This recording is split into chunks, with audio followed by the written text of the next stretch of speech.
एक कहावत कही जाती है कि ऊंट चुराए निहुरल जाए। जो भ्रष्टाचार में अखंड डूबे हुए हैं वो भ्रष्टाचार मिटाने की बात करते हैं। भारतीय जनता पार्टी को चारों खाने चित करने के लिए पीडीए फार्मूला के साथ हम लोग जनता की अदालत में जाएंगे जी। देखिए, देश के सामने सबसे बड़ा सवाल है जी कि भारतीय जनता पार्टी ने जिस तरह देश की अर्थव्यवस्था को चौपट करने का काम किया जी, 2 करोड़ नौजवानों को हर वर्ष जो है कि नौकरी और रोजगार देने का वादा किए थे जी, नौजवानों का भविष्य जो है कि तार तार करने का काम किया जी। भारतीय जनता पार्टी की सरकार किसी भी मुद्दे पर सफल नहीं हुई है जी।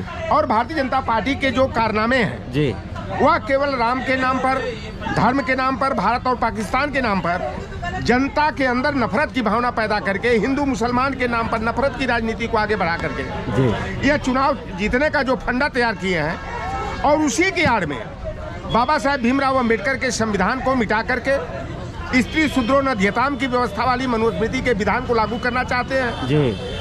ओबीसी, एससी, एसटी, माइनॉरिटी और महिला विरोधी जी, गुरु गोलवलकर की जो 2 किताबें bunch of thoughts we are our nation who defined है जी, उनकी नीतियों को लागू करना चाहते हैं। और लोकतंत्र की जगह जी, यह राजतंत्र को स्थापित करके जो है हिटलरशाही, तानाशाही स्थापित करना चाहते हैं जी।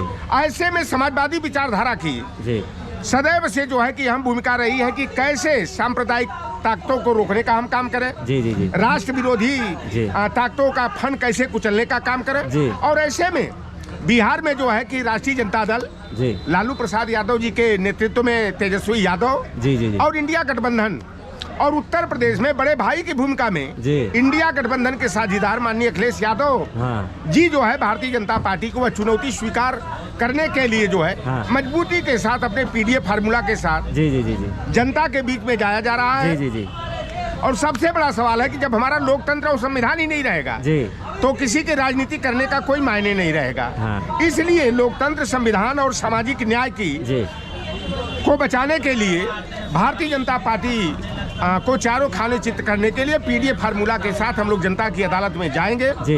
कमर तोड़ महंगाई का मुद्दा हो, चाहे छात्र नौजवानों के बेरोजगारी का मुद्दा हो, चाहे बहन बेटियों की इज्जत आबरू का मुद्दा हो, चाहे किसानों की समस्या हो, ये सारे मुद्दे जो जनता से जुड़े हुए हैं, इस मुद्दे पर जो है कि हम लोग भारतीय जनता पार्टी की जो नाकामियां हैं जी जी, उसको जनता के बीच में रख करके हम लोग जन समर्थन लेने का काम करेंगे जी। और जिस भारत और पाकिस्तान के नाम पर, हिंदू और मुसलमान के नाम पर जी, भारतीय जनता पार्टी राजनीति करती है जी।